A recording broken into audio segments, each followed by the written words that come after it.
நாம் அந்த வீடியோவில் டியூல் சிம்ப்ளெக்ஸ் மெத்தடை யூஸ் பண்ணி எல்பிபியை சால்வ் பண்ணுறத பார்க்கலாம். ப்ராப்ளம் என்னென்னா, use dual simplex method to solve the following LPP. Maximise டைப்பில் கொடுத்துருக்கு. Objective function -2x1 -x3 subject to the constraints x1 plus x2 minus x3 greater than or equal to 5, x1 minus 2x2 plus 4x3 greater than or equal to 8. Dual simplex method மாதிரி கிடையாது. Simplex மெத்தடில் first நம்ம entering variable தான் find out பண்ணுவோம். ஆனால் dual simplex மெத்தடில் first leaving variable find out பண்ணிவிட்டு தான் என்டரிங் வேரியபிளே ஃபைண்ட் அவுட் பண்ணுவோம். நெக்ஸ்ட்டு சிம்ப்ளெக்ஸ் மெத்தடில் மேக்ஸிமமோ மினிமமோ இருக்கலாம். கன்ஸ்டன்ட்ஸ் இதுலேயும் மேக்ஸிமமாக மினிமமாக இருக்கலாம். கன்ஸ்டன்ட்ஸு சிம்ப்ளெக்ஸ் மெத்தடில் greater than or equal to less than or equal டைப்பில் இருக்கும். ஆனால் டியூல் சிம்ப்ளெக்ஸ் மெத்தடில் கண்டிப்பாக constants less than or equal to டைப்பில் தான் இருக்கணும். ஏன்னா டியூல் சிம்ப்ளெக்ஸ் மெத்தடில் ஸ்லாக் வேரியபிள் மட்டும்தான் ஆட் பண்ணணும். ஆர்டிஃபிஷியல் வேரியபிள் ஆட் பண்ணக்கூடாது. ஆர்டிஃபிஷியல் வேரியபிள் ஆட் பண்ணாத ஒரு மெத்தட்னால் அது டியூல் சிம்ப்ளெக்ஸ் மெத்தட் தான். ஸோ நம்ம கன்ஸ்டன்ட்ஸ் ஃபுல்லாக என்ன டைப்பில் இருக்கணும், லெஸ் தென் ஆர் ஈக்குவல் டைப்பில் தான் இருக்கணும். கிரேட்டர் தென் ஆர் ஈக்குவல் டைப்பில் இருந்தால் கூட லெஸ் தென் ஆர் ஈக்குவல் டைப்புக்கு சேஞ்ச் பண்ணி தான் ப்ராப்ளம் செய்ய ஸ்டார்ட் பண்ணணும். இந்த சம்மில் greater than or equal to இருக்குது. ஸோ நம்ம less than or equal to change பண்ணணும். சிம்ப்ளெக்ஸ் மெத்தடில் ரைட் ஹேண்ட் சைடு கண்டிப்பாக பாசிட்டிவாக தான் இருக்கணும். ஆனால் டியூல் சிம்ப்ளெக்ஸ் மெத்தடில் ரைட் ஹேண்ட் சைடு நெகட்டிவாகவும் இருக்கலாம். ஏன்னா நமக்கு என்ன ஃபஸ்ட்டு இம்பார்ட்டன்ட் இதுக்கு கொடுக்கணும்னா, கன்ஸ்டன்ட்ஸ் எல்லாமே less than or equal to டைப்பில் தான் இருக்கணும். இப்போ கிரேட்டர் தென் ஆர் ஈக்குவல் டைப்பில் இருந்தால் ஹோல் கன்ஸ்டன்ட்ஸையும் மைனஸால் மல்டிப்ளை பண்ணும்போது ரைட் சைட் மைனஸில் வரும். So right hand side negative நம்பர்ஸாகவும் இருக்கலாம். ஃபஸ்ட்டு பார்க்கலாம் த கிவன் ப்ராப்ளத்தை. இதில் அப்ஜெக்டிவ் ஃபங்க்ஷனில் x2 டேர்ம் இல்லை. ஸோ நம்ம x2 டேர்முக்கு 0 போட்டு எழுதிக்கணும். அப்ஜெக்டிவ் ஃபங்க்ஷனை -2x1 0x2ன்னு எழுதிக்கணும். நெக்ஸ்ட்டு கன்ஸ்டன்ட்ஸ் இருக்கா, constants greater than or equal டைப்பில் இருக்குது. அதை லெஸ் தென் ஆர் ஈக்குவல் டைப்புக்கு சேஞ்ச் பண்ணணும். லெஸ் தென் ஆர் ஈக்குவல் டுக்கு மாற்றணும்னா மைனஸால் மல்டிப்ளை பண்ணணும். ஸோ மைனஸால் மல்டிப்ளை பண்ணி கன்ஸ்டன்ட்ஸை எழுதியாச்சு.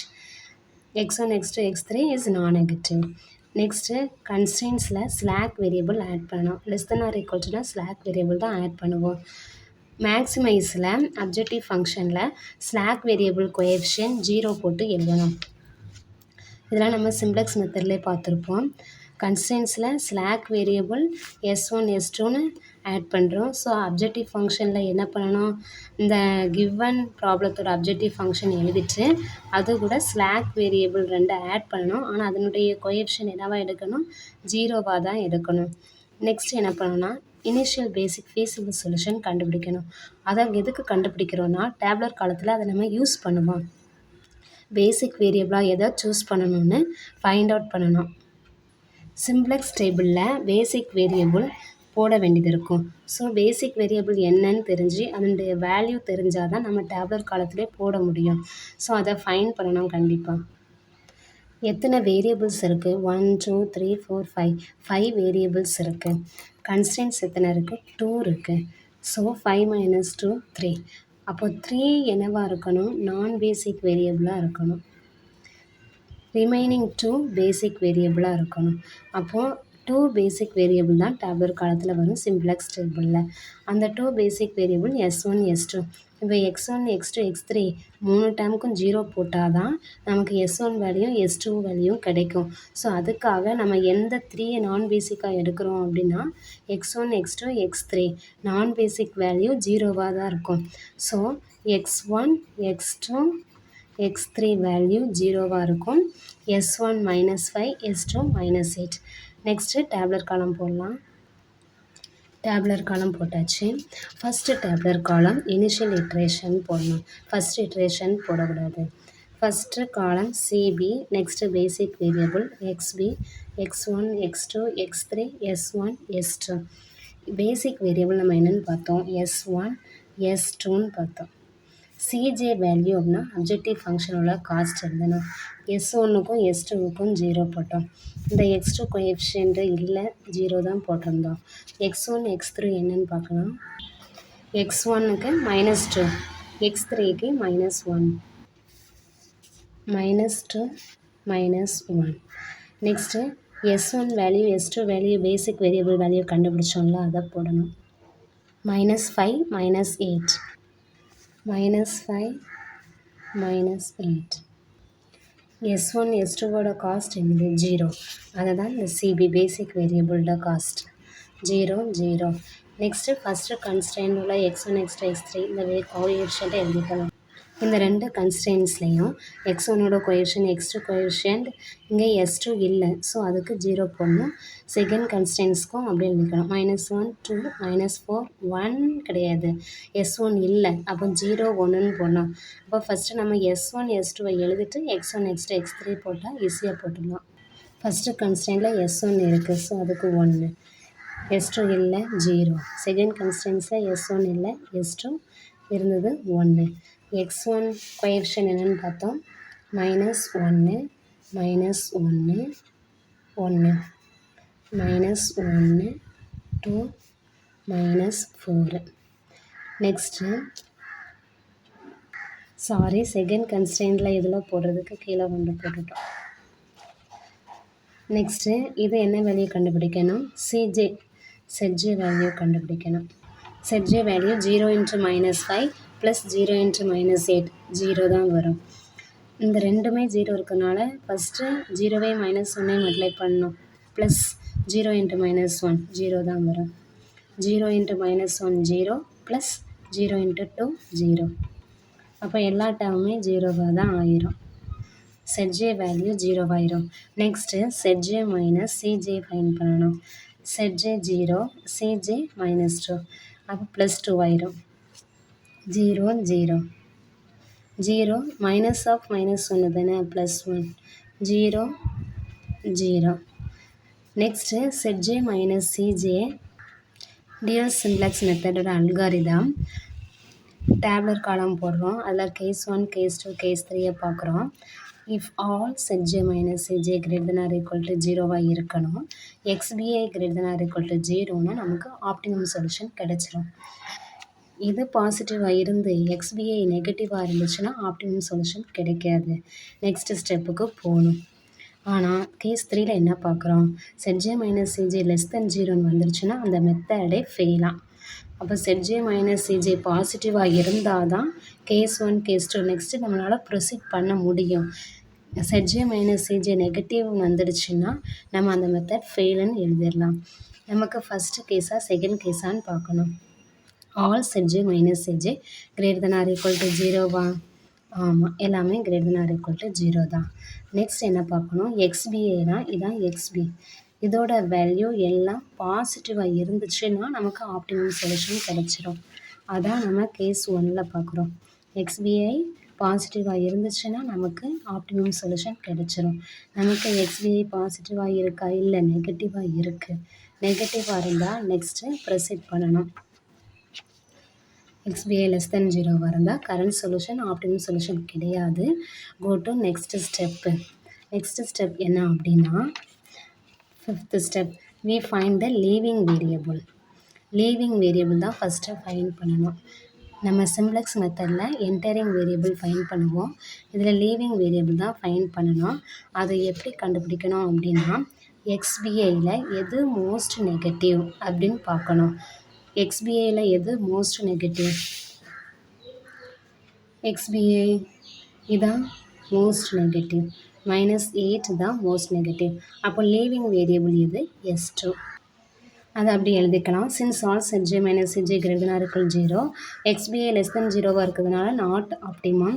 XB2 இந்த வேல்யூ தான் -8 தான் மோஸ்ட் நெகட்டிவ், ஸோ இதுதான் most negative. The basic variable S2 leaves the basis.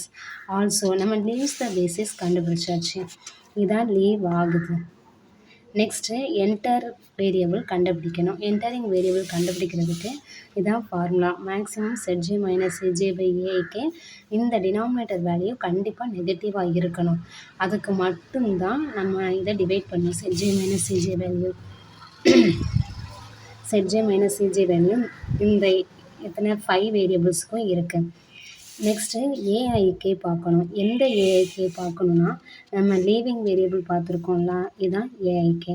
So 2 divided by -1 இந்த வேரியபிளுக்கு பார்க்கணும். x2 வேரியபிளுக்கு பாசிட்டிவாக இருக்குது, அப்போ இதை பார்க்கக்கூடாது. நெக்ஸ்ட்டு x3 இதுக்கு நெகட்டிவ், அப்போ இந்த 2 வேரியபிளுக்கு மட்டும்தான் பார்க்கணும். இந்த 2 வேரியபிளுக்குன்னா first 2 divided by -1 comma dash 1 divided by -4 அப்புறம் 2 இதுக்கும் டேஷ்.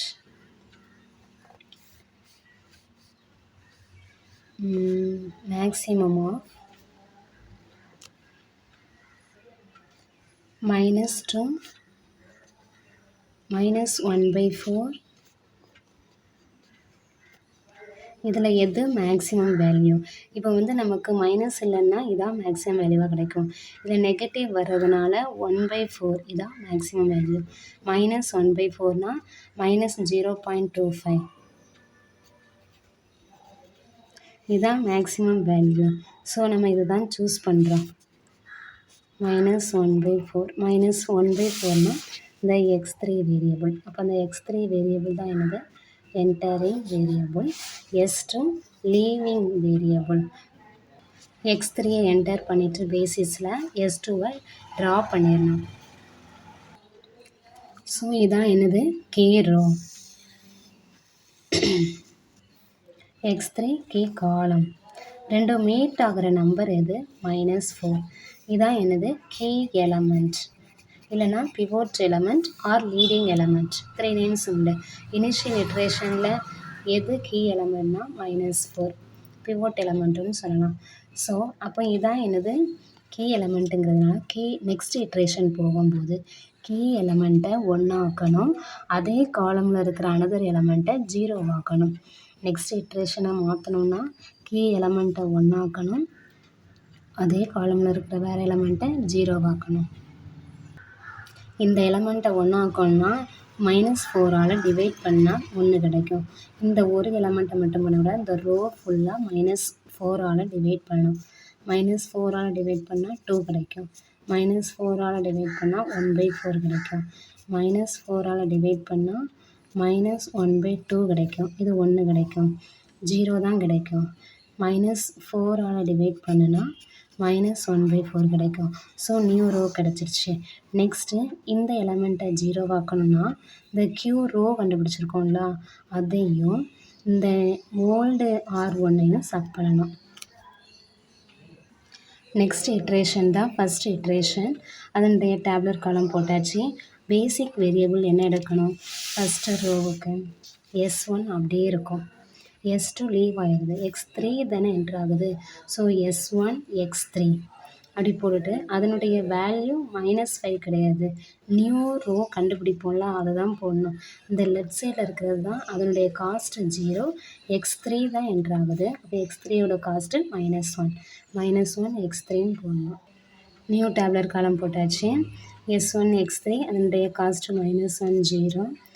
XB வேல்யூ நம்ம செகண்ட் ரோ கீ எலமெண்ட் இதை ஹோலாக -4ஆல் டிவைட் பண்ணி 2 1/4 -1/2 1 0 -1/4 இதுதான் செகண்ட் ரோவில் எழுதுகிறோம். எழுதியாச்சு. நெக்ஸ்ட்டு நியூ R1 ஃபைண்ட் பண்ண ஓல்டு R1ஐ எழுதிக்கணும். ஓல்டு R1 என்னது? -5 -1 -1 ஓல்டு R1 எழுதிக்கணும். Old R1. Next new R2 இருக்கா, அந்த R2வை எழுதணும். R2 new 2 1/4 -1/2 1 0 -1/4. எதுக்காகனா இந்த வேல்யூவை 0 ஆக்குறதுக்காக. இந்த வேல்யூ 0 ஆக்கணும்னா நியூ R2 1 கிடச்சிருக்கு, அப்போ இதிலிருந்து இதை சப் பண்ணால் 0 கிடச்சிரும். ஸோ R1லேருந்து நியூ R2வை சப் பண்ணணும். அப்போ இதுலேருந்து இதை சப் பண்ணால் என்ன கிடைக்கும் நமக்கு? இது மைனஸ் ஆகும். -5 -2 -7. இதை மைனஸ் பண்ணால் மைனஸ் ஆயிரும். இதை ரெண்டுலையும் மைனஸ் பண்ணால் -5/4 கிடைக்கும். நெக்ஸ்ட் இது மைனஸ் மைனஸும் ப்ளஸ் ஆயிரும். அப்போ +1/2 கிடைக்கும். மைனஸ் பண்ணால் 0 ஆயிரும். 1 இதை மைனஸ் பண்ணால் 1/4. இதை அப்படியே எடுத்து இந்த ஃபஸ்ட் ரோவில் எழுதிடணும். ஃபஸ்ட் ரோவில் எழுதியாச்சு. நெக்ஸ்ட்டு சிஜே ஃபைண்ட் பண்ணணும். சிஜே ஃபைண்ட் பண்ண சிஜே தான் இந்த இருக்குல்ல, செட்ஜே தான் ஃபைண்ட் பண்ணணும். இதை செட்ஜே ஃபைண்ட் பண்ணோம்ல, செட்ஜே ஃபைண்ட் பண்ண இந்த சிபியையும் எக்ஸ்பியையும் மல்டிப்ளை பண்ணி ஆட் பண்ணணும். Summation CB into XB. CB 0, XB -7. இதுவே மல்டிப்ளை பண்ணால் 0 ப்ளஸ் -1 இன்ட்டு 2. 0 -2 = -2. இதை மல்டிப்ளை பண்ணால் 0. இதை மல்டிப்ளை பண்ணால் என்ன கிடைக்கும்? -1/4. 0 -1/4 = -1/4. இதை மல்டிப்ளை பண்ணால் 0. இதை மல்டிப்ளை பண்ணால் +1/2. இதை மல்டிப்ளை பண்ணால் 0. இதை மல்டிப்ளை பண்ணால் -1. இதை மல்டிப்ளை பண்ணால் 0.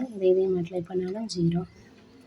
இதை மல்டிப்ளை பண்ணால் 0 ப்ளஸ் இதை மல்டிப்ளை பண்ணால் 1/4.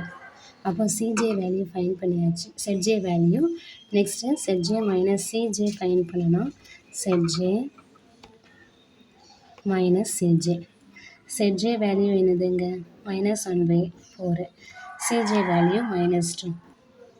7/4, 1/2, 0, 0, 1/4. நெக்ஸ்ட்டு செட்ஜே மைனஸ் சிஜேலாம் பாசிட்டிவான்னு பார்க்கணும். பாசிட்டிவ் தான். ஒரு கண்டிஷன் சாட்டிஸ்ஃபை ஆயிடுச்சு. எக்ஸ்பிஐயும் பாசிட்டிவாக இருந்துச்சுன்னா ஆப்டிமம் சொல்யூஷன் கிடச்சிரும். ஆனால் நமக்கு எக்ஸ்பிஐ பாசிட்டிவ் கிடச்சிருக்கா? இல்லை, இந்த நம்பர் நெகட்டிவாக இருக்குது. ஸோ இதான் எனது நமக்கு லீவிங் வேரியபிள்.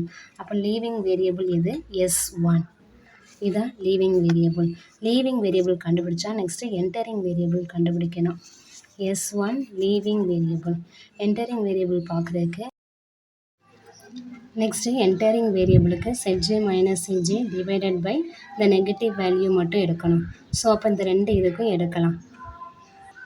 அப்போ இந்த 2 நம்பருக்கு எடுத்தோம்னா 4 கேன்சல் ஆயிரும். -7/5. நெக்ஸ்ட்டு -1. இதில் மேக்ஸிமம் தான் பார்க்கணும். இதை கேன்சல் பண்ணால் 1 வரும். -1 ஆனால் இது -1. இந்த 2ல் எது மேக்ஸிமம்? -1 தான் மேக்ஸிமம். அப்போ -1ன்னா இந்த செகண்ட் இதான். அப்போ இது 1/2 டிவைடட் பை -1/2. அப்போ அது எங்கே கிடைக்குது? இந்த இதான் கிடைக்குது. 1/2 டிவைடட் பை -1/2. x2. அப்போ x2 தான் என்னது? Entering variable. -1/2 pivot element. x2 entering variable, S1 leaving variable, -1/2 pivot element. இதை 1 ஆக்கணும். இந்த எலமெண்ட்டை 0 ஆக்கணும். இதை 1 ஆக்கணும்னா இதோட ரெசிப்ரோக்கலால் மல்டிப்ளை பண்ணணும். ரெசிப்ரோக்கல் என்ன கிடைக்கும்? -2ன்னு வரும். ஸோ இந்த ரோ ஃபுல்லாக -2வால் மல்டிப்ளை பண்ணணும். நெக்ஸ்ட் இட்ரேஷன் போடலாம். Next iteration second iteration. First CJ வேல்யூலாம் எழுதியாச்சு. இந்த -1 x3 அப்படியே வச்சுக்கணும். லீவ் ஆகிறத எடுத்துகிட்டு என்டர் ஆகிறத உள்ளே கொண்டு வரணும். x2 என்டர் ஆகிறது, அதனுடைய காஸ்ட்டு 0. x2 என்டர் ஆகுது, அதனுடைய காஸ்ட் 0ன்னு பார்த்தோம். அதிலே இருந்த வேரியபிள் x3, அதனுடைய காஸ்ட்டு -1. நெக்ஸ்ட் நம்ம ஃபஸ்ட் ரோ ஃபுல்லாக எதால் மல்டிப்ளை பண்ணணும்? -2வால் மல்டிப்ளை பண்ணி போட்டுடலாம். நெக்ஸ்ட் இட்ரேஷனில் மல்டிப்ளை பண்ணி போட்டாச்சு. இதான் new R1. Next new R2 find பண்ண. ஓல்டு R2 என்னது? -1/2. நியூ R1 என்னது? 1ன்னு இருக்குது. அப்போ அந்த 2ஐயும் 0 ஆக்கணும்னா இதையும் 1/2வால் மல்டிப்ளை பண்ணிவிட்டு 2ஐயும் ஆட் பண்ணால் 0 கிடைக்குமா? ஸோ அப்போ நியூ R1ஐ எதால் மல்டிப்ளை பண்ணோம்? 1/2வால் மல்டிப்ளை பண்ணணும். ஃபஸ்ட்டு இந்த R2வை எழுதிக்கணும். எது? ஓல்டு R2வை. ஓல்டு R2ல -1/2 வருது. நியூ R1னா நியூ R1ல 1 இருக்கும்.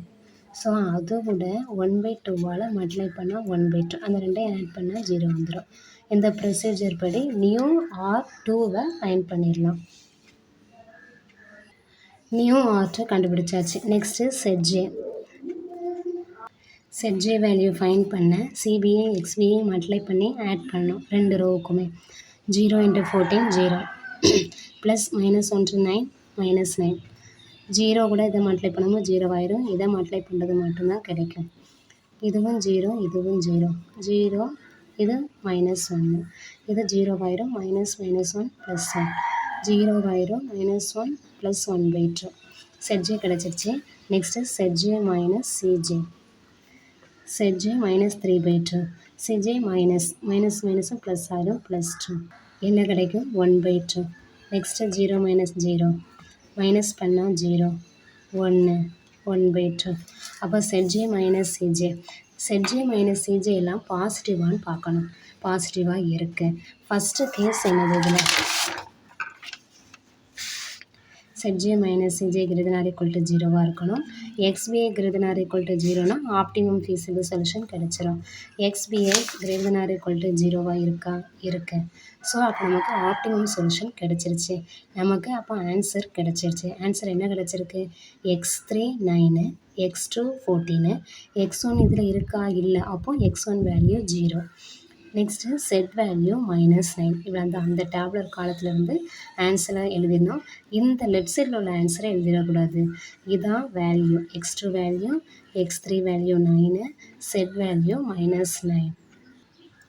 Since all Zj minus Cj ≥ 0 and all xpi ≥ 0, the current feasible solution is optimum. Optimum solution is given by x1 இதில் இல்லைங்கிறதுனால 0, x2 14, x3 9, maximum z 9, maximum z -9. இந்த problem அவ்வளோதான். Sometimes given problem மினிமமாக இருந்துச்சுன்னா மேக்ஸிமமாக change பண்ணிட்டு தான் செய்யணும். மேக்ஸிமமாக change பண்ணால் objective ஃபங்க்ஷனாக மல்டிப்ளை பண்ணணும். ரெண்டு இடத்துல சேஞ்ச் பண்ணணும். அப்ஜெக்டிவ் ஃபங்க்ஷனில் மைனஸால் மல்டிப்ளை பண்ணணும். ஆன்சர்லேயும் மைனஸால் மல்டிப்ளை பண்ணணும். இந்த அப்ஜெக்டிவ் ஃபங்க்ஷனில் மைனஸால் மல்டிப்ளை பண்ணிட்டு ஆன்சரில் இந்த டேப்லர் காலத்தில் -9 இருக்குன்னா மேக்ஸிமத்துக்கு தான் -9 மினிமத்துக்கு +9 அப்படின்னு ஆன்சரில் போடணும். That's all. தேங்க்யூ.